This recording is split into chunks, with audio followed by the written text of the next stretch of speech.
mishin dhe tani jetoj për Perëndin. Dhe ky nuk ishte deklarimi i Palit. Pavarësisht se ai e shkruan që ne ta lexojmë sot, kjo ishte jeta e Palit. Le ta lexojmë të gjithë shkrimin e shenjtë në çdo varg ku flitet për Palin. Ne do të bijmë të gjithë dakord se kjo ishte jeta që Pali jetoi. Që mbas ditës kur ai rrugës për në Damask u verbua dhe tha: Zot, çfarë don ti që të bëj unë? Ai vendosi që do të ishte i vdekur për mishin dhe i gjallë për Perëndin. Tani si mund të jetojmë ne sot në këtë Tiranën tonë të zhurmshme, apo kudo ku ne jetojmë, duke patur parasysh se si besimtar, nëse jemi vërtet besimtar të Perëndis, duhet jemi të vdekur për mishin dhe të gjallë për Perëndin. Së pari, duke kuptuar që ne jetojmë sot vetëm për lavdin e Perëndis. Mendoni për të gjitha gjërat që ju keni dëshirë të bëni. Mendoni për atë çka ju keni dëshirë të jeni nesër. Mendoni për të gjitha gjërat që ju doni të shfaqni, të tregoni përpara të tjerëve. Dhe pyesni veten: a e lëvdojnë Perëndin? Mendoni për jetën që ju doni të jetoni, sot, nesër, në vazhdim. Dhe pyesni veten: a i jep lavdi Perëndis? Nëse jo, atëherë ndryshojmë. Sepse jeta jonë, nëse vërtet jemi besimtar, është e vdekur për mishin, është e gjallë për Perëndin, që ne t'i japim lavdi vetëm Perëndis.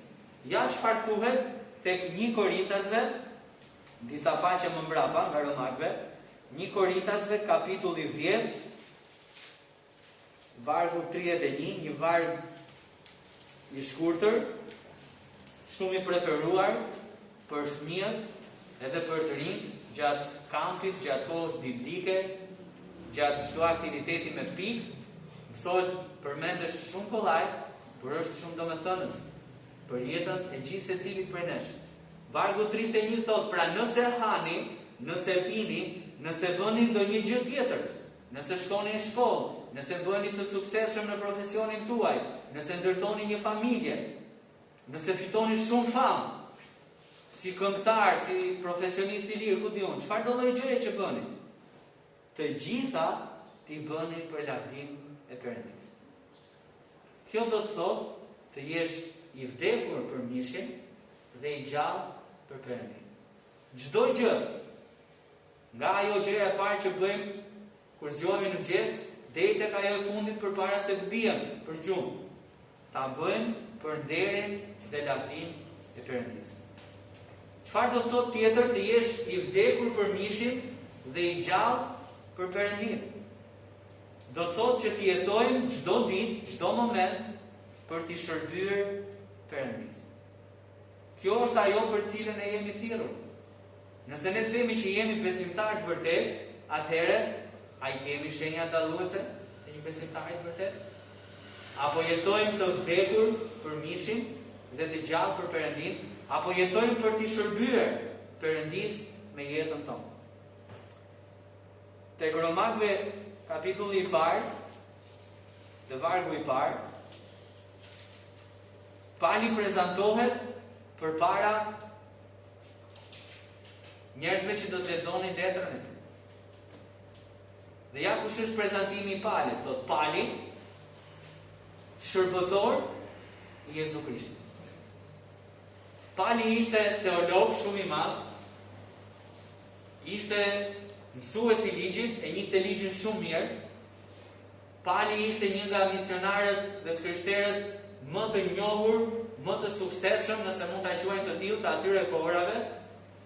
Ishte një nga ato veglat në duart e Perëndis që Perëndia e përdori jashtëzakonisht shumë për të çuar mesazhin tek ata që kishin nevojë ta dëgjonin. Pali, ndryshe nga bashkëkombasit e tjerë të tij, gëzonte një të drejtë shumë të madhe për kohën, ishte qytetar romak, si të vinë dikush sot thotë kam pasaport ku diun amerikane, meqense është e koha lotarisë tani. Dhe Pali thotë Dëgjoni, ju që do lexoni letrën time, unë jam Pali, nuk jam teologu i madh, edhe pse ishte. Nuk jam ai qytetari roman, edhe pse ishte. Jam shërbëtori i Jezu Krishtit. Le ta shohim jetën e Palit nga fillimi i besimit të tij deri në fund të jetës së tij. Çfarë ishte? Midis gjithë të tjerave ishte shërbëtor i Jezu Krishtit. Edhe kur fliste si teolog përpara filozofëve, ishte shërbëtor i Jezu Krishtit. Edhe kur fliste me atë thjeshtësinë e fjalëve përpara njerëzve që nuk kishin as njohuri, ishte shërbëtor i Jezu Krishtit. Secili nga ne, nëse themi se jemi besimtar të Perëndis, jemi të vdekur për mëkatin, të gjallë për Perëndin, jetojmë për lavdinë e Tij, jetojmë për t'i shërbyer Atij. Merrni një moment nga koha juaj dhe pyesni veten: a i kam këto shenja dalluese të një krishteri? Së treti, një besimtar, një krishteri vërtet, është një besimtar që ecën sipas trendeve të fundit. Sipas modës. Dakor? Që ecën sipas frymës. Dhe përsëri apostulli Paul shkruan Galatasve, cilët sapo ishin kthyer në besim, e kishin të freskët kujtimin e asaj që ndodhi me Jezusin në kryq. Dëshmia e dashurisë së Perëndis ishte më e gjallë për ta se sa është për ne sot, sepse ata ishin shumë afër në kohë me ngjarjet historike që ndodhen. Por Pali detyrohet të shkruaj, të bëj thirrje, tani që janë besimtar, ka një përgjegjësi tjetër. Përgjegjësia është duhet të ecim sipas frymës. Tek Galatasve, kapitulli 5,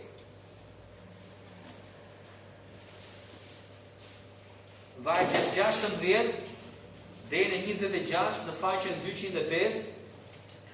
Galatasve kapitulli 5, vargjet 16 deri në 26. Ja çfarë thuhet? Por po them, ecni në frymë dhe nuk do të përmbushni dëshirat e mishit. Sepse mishi ka dëshira kundër frymës, dhe fryma ka dëshira kundër mishit. Dhe këto i kundërvihen njëra tjetrës, që të mos bëni ato që doni. Por në qoftë se udhëhiqeni nga fryma, nuk jeni në ligj. Por veprat e mishit janë të shfaqura dhe janë kurorshkelja, kurvëria, papastërtia, shturja, idhujtaria, magjia, armiqësia, grindja, xhelozia, zemrimi, rivaliteti, përçarjet, tarafet, smira, vrasjet, të dehurit, grypsia dhe të tjera të ngjashme me to, për të cilat po ju paralajmëroj, thot Pali, sikurse ju thash edhe më parë, se ata që i bëjnë këto gjëra nuk do të trashëgojnë mbretërinë e Perëndisë. Por fryti i frymës është dashuria, gëzimi, paqja, zemërgjerësia, mirëdashja, mirësia, besimi, zemërbutësia dhe vetëpërmbajtja. Kundër tyre nuk ka ligj.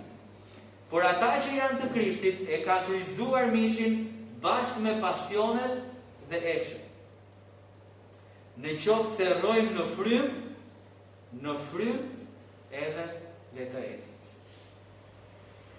Në qoftë se rrojmë në frymë edhe le të ecim. Dhe thot dikush, si të ecim në frymë? Fakt, pasazhi na flet shumë qartë. Cilat janë veprat e jetës tonë? Çfarë dëshmon jeta jonë përpara Perëndisë dhe përpara atyre që na shohin? A hymë te këto mëkatet dhe këto veprat që përmend Pali tek vargjet 19, 20, 21? A ka xhelozi, a ka smir, a ka vrasje, a ka dhunë, a ka zemrim në jetën tonë? Apo jeta jonë është një dëshmi e frytit frymës, e dashurisë, e paqes, e gëzimit, e zemërbutësisë, e vetëpërmbajtjes? Pali thot, nëse jeni në frymë, Pali po thot Galatasve, nëse ju thoni se jeni besimtar të vërtet, atëherë cilat janë veprat tuaja? A janë këto të mishit, të cilat duhet ishin kryqëzuar dhe u kryqëzuan bashkë me Krishtin, apo janë plot frymës.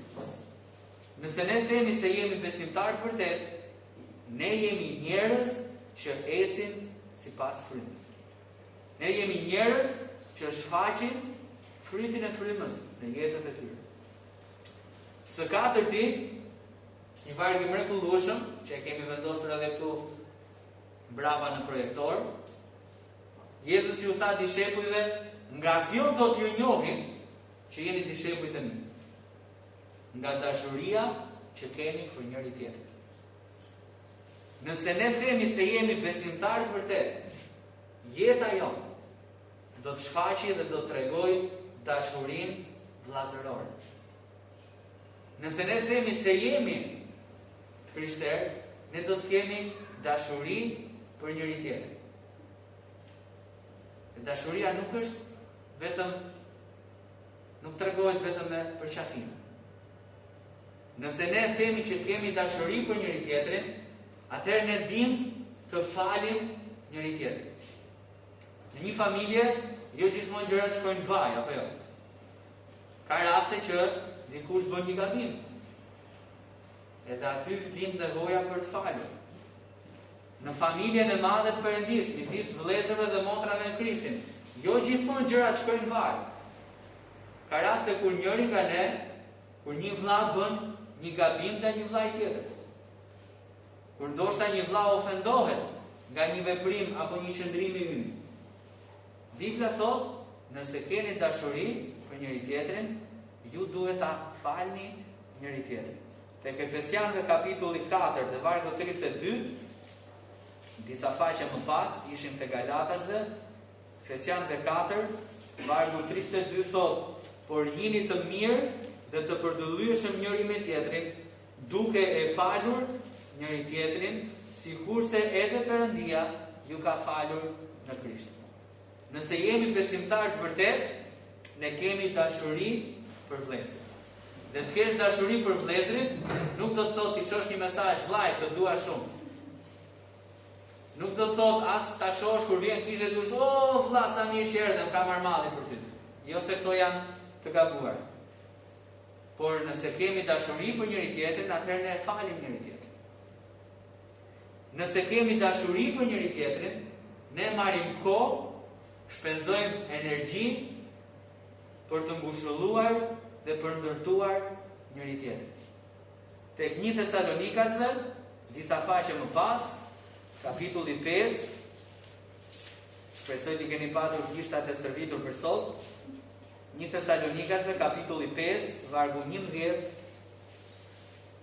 në faqen 222 thot, prandaj, ngushëlloni njëri tjetrin dhe ndërtoni njëri tjetrin, ashtu sikur edhe bën. Kjo ishte thirrja e apostullit Paul për besimtarët. Ngushëlloni dhe ndërtoni njëri tjetrin. Ne nuk e kuptojmë, dhe ky është gabimi më i madh që bëjmë, nuk e kuptojmë që ne kemi nevojë për njëri tjetrin. Neve na duket vetja të fortë dhe shumë herë marrim forcë pa diskutim nga Perëndia, se Perëndia na fuqizon, por Perëndia gjithashtu na ka vendosur në një trup, pikërisht sepse ne kemi nevojë për njëri tjetrin. Dhe ne kemi mundësinë dhe detyrimin që ta ndërtojmë dhe ta ngushëllojmë njëri tjetrin. Dhe kjo është dashuria që ne kemi për njëri tjetrin. Nëse kemi dashuri për njëri tjetrin, ne lutemi për njëri tjetrin. Cila ka qenë hera e fundit që keni kujtuar njëri tjetrin në lutje? A ka një sistem, a ka një mënyrë se si luteni në shtëpitë tuaja për të gjithë vëllezërit dhe motrat në Krishtin? Nëse ne themi që jemi besimtarë të vërtet, Bibla thotë, do t'ju njohin nga dashuria që keni për njëri tjetrin. Dhe ne mund ngrihemi në këmbë tani dhe të bërtasim, po e duam njëri tjetrin. Atëherë pyetja është, a lutemi për njëri tjetrin? A e ngrem lart njëri tjetrin, ta çojmë tek Perëndia për nevojat që ka? Jo thjesht nevojat fizike. Na vjen më natyrshëm të lutemi për nevojat fizike, shumë herë janë të dukshme, shumë herë i tregojmë vetë se kemi nevojë për lutje dhe për ndihmë. Por a lutemi për jetën e njëri tjetrit? A lutemi për marrëdhënien e njëri tjetrit në Zotin? A lutemi për rritjen që secili nga ne duhet të ketë në Zotin? Kjo është shenja treguese që jemi besimtar vërtet të Krishtit. Vetë Krishti tha, nëse do t'ju njohin nga dashuria që kemi për njëri tjetrin. Nëse themi kemi dashuri për njëri tjetrin, ne bëjmë diçka tjetër. Ne mbajmë barat e njëri tjetrit. Dhe kjo nuk do të thotë do lutem për ty vëlla. Por kjo do të thotë nëse dikush është pa një këmish dhe ti ke dy, e heq njërën dhe ja jep atij. Kjo do të thotë nëse dikush ka një nevojë dhe ti mund ta plotësosh, ti e plotëson atë. Kjo do të thotë nëse dikush po kalon një vështirësi frymërore, ndoshta një betejë frymërore, për të marrë një vendim, ndoshta në një pikë kritike të marrëdhënies së tij me Perëndin, ti i shkon për krah si një vëlla që ka dashuri dhe e ndihmon. Lutesh për të. I hap Biblën e i inkurajon nga fjala e Zotit për të mbajtur bashkë me të barën që ai ka mbi supë. Së fundmi, na pëlqen shumë të japim urdhra, na pëlqen shumë të kërkojmë gjëra dhe të tjerët i bëjnë për ne. Nëse ne kemi dashuri për njëri tjetrin, Jezusi u tha, duhet t'i shërbeni njëri tjetrin. Ai që kërkon të jetë i pari midis jush dhe të jetë shërbëtori i të gjithë. Dhe e tha shumë bukur tek një varg tek Ungjilli sipas Mateut, nëse nuk gaboj, nuk e kam shkruar, tha, unë kam ardhur jo për të shërbyer. Dhe nëse ka një njeri që meritonte të shërbehej, ishte Krishti. Por ai tha, unë nuk kam ardhur për të shërbyer, por kam ardhur për të qenë shërbëtor i juaj. Dhe tek Ungjilli sipas Lukës, përpara se të uleshin për darkën e fundit, Jezusi dha një shembull të jashtëzakonshëm të qëndrimit shërbyes ndaj njëri tjetrit. Bibla thotë ngjeshi peshqirin, mori enën me ujë dhe shkoi të lante këmbët e dishepërit. Ne përtojmë nga njëherë të japim një gotë ujë njëri tjetrit. Ne përtojmë bëjmë diçka, ndoshta edhe pak më të madhe për njëri tjetrin. Jezusi lau këmbët e dishepërit për të treguar për ulësinë dhe për të treguar zemrën shërbyese që ne duhet kemi ndaj njëri tjetrit. Dhe në fund tha, kujdes, ju kam dhënë shembullin që ashtu si bëra unë, të bëni edhe ju. Nëse ne themi se jemi besimtarë krishterë, atëherë ne duhet kemi disa shenja dalluese. 1/3 e botës sot janë krishterë, por nuk i shohin gjykundin.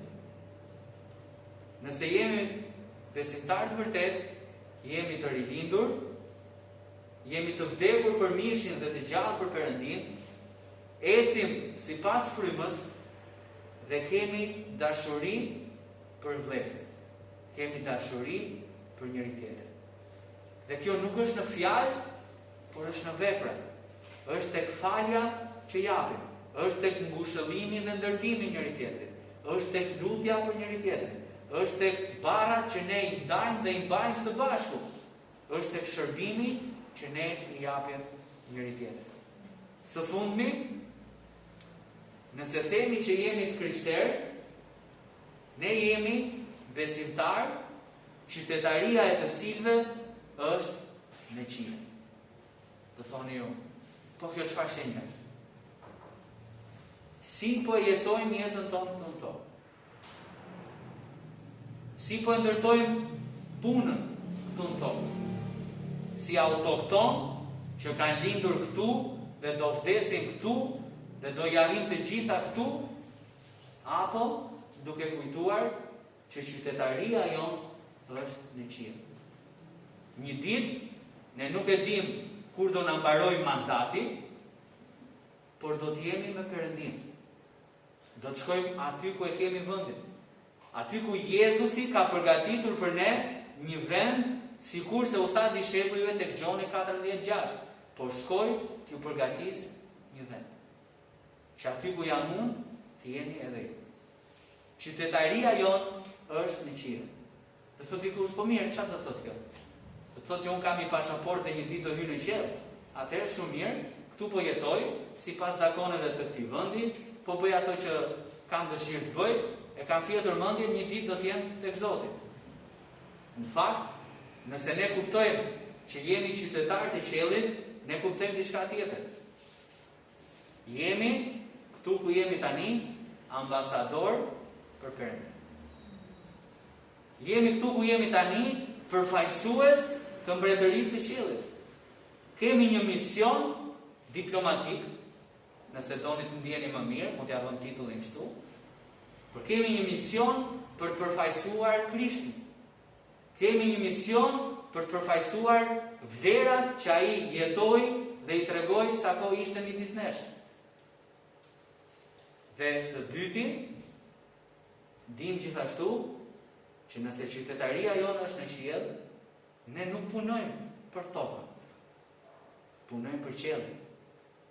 Se dim që një ditë to që kemi këtu nuk do i marrim me. Dhe Bibla thot tek Mateu kapitulli 6, dhe është vargu i fundit që shohim për sot, Mateu kapitulli 6, në faqen 6 nga mesi i Biblës, vargjet 19 deri në 21.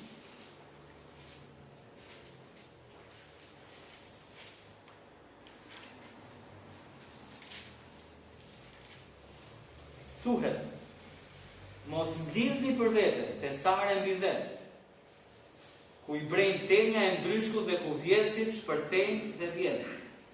Përkundrazi, mblidhni për vete thesare në qiell, ku as tenja, as ndryshku nuk prishin, dhe ku vjelësit nuk shpërthejnë dhe nuk vjedhin. Sepse ku është thesari juaj, atje do t'jetë edhe zemra juaj. Nëse ne jemi besimtarë vërtet dhe kuptojmë që qytetaria jonë nuk është në tokë, është në qiell, atëherë ne punojmë për qiellin dhe jo për tokën. Ne punojmë për një thesar që mblidhet atje për ne, që ne tani nuk e shohim, që ne nuk e dim si do të jetë, por kemi vetëm një premtim. Është një thesar që nuk prishet dhe është një thesar që askush nuk mund ta vjedhë. Kemi dëgjuar disa histori, një prej tyre është e njohur për ne që vim rregullisht në kishë, sepse ka të bëjë një lidhje familjare me një person që ne e njohim. Të njerëzve që kanë punuar, kanë ngritur ato pikat e tyre të pasurisë, ato exchange-et për shembull, dhe në një moment për të mbrojtur para, kanë humbur jetën.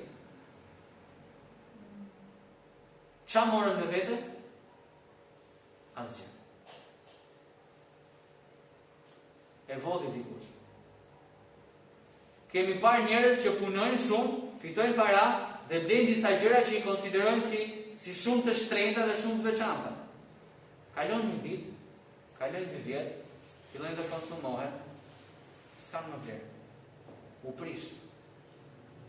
Metalet ndryshken, ato vazot e bukura fyhen, rrobat vjetërohen, mobiljet e shtëpisë, edhe pse mund t'i blejmë nga kushte disa mijë euro, jo neve se ne s'kemi mundësi, po flas përgjithësi.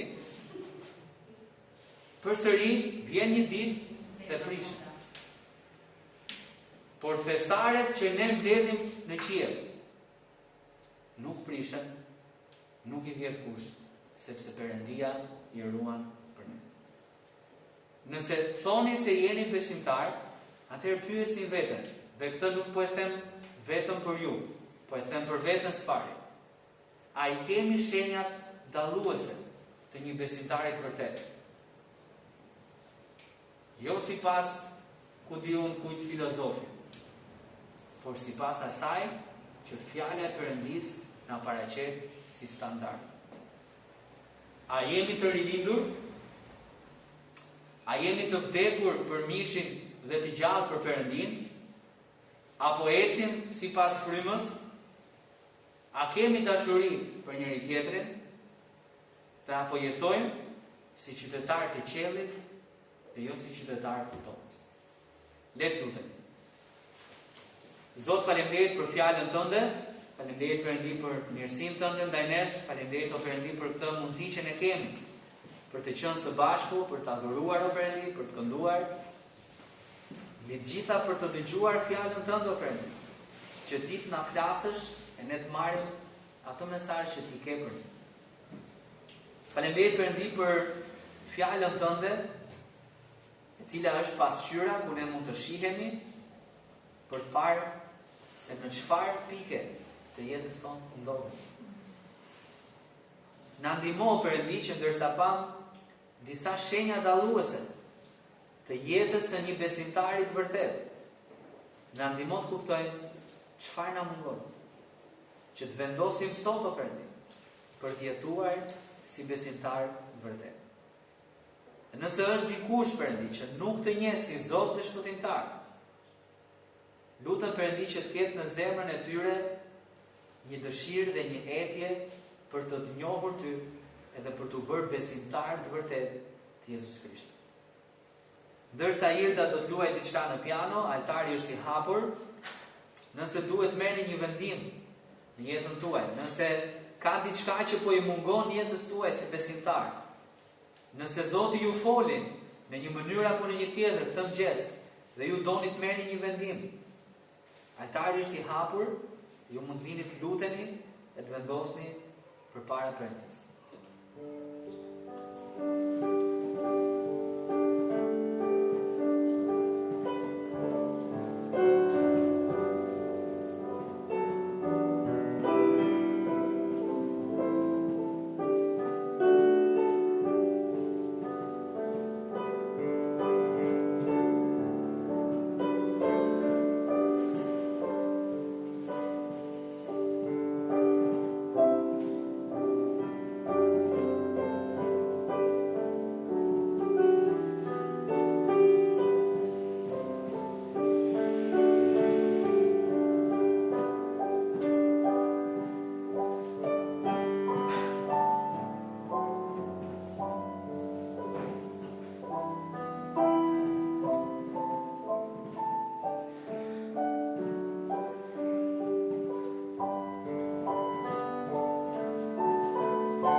Zot, faleminderit edhe një herë për këtë ditë, për këtë mundësi o Perëndi, për të qenë së bashku, për të dëgjuar fjalën tënde, për të adhuruar.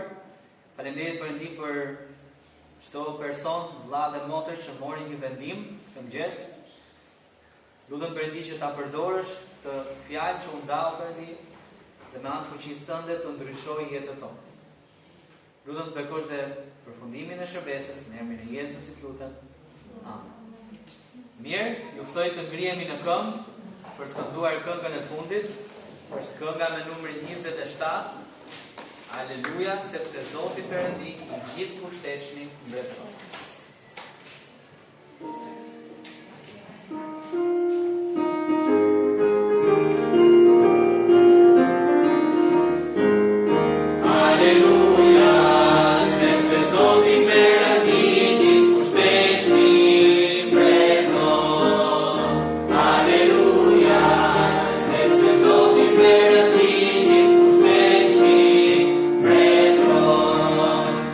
Let's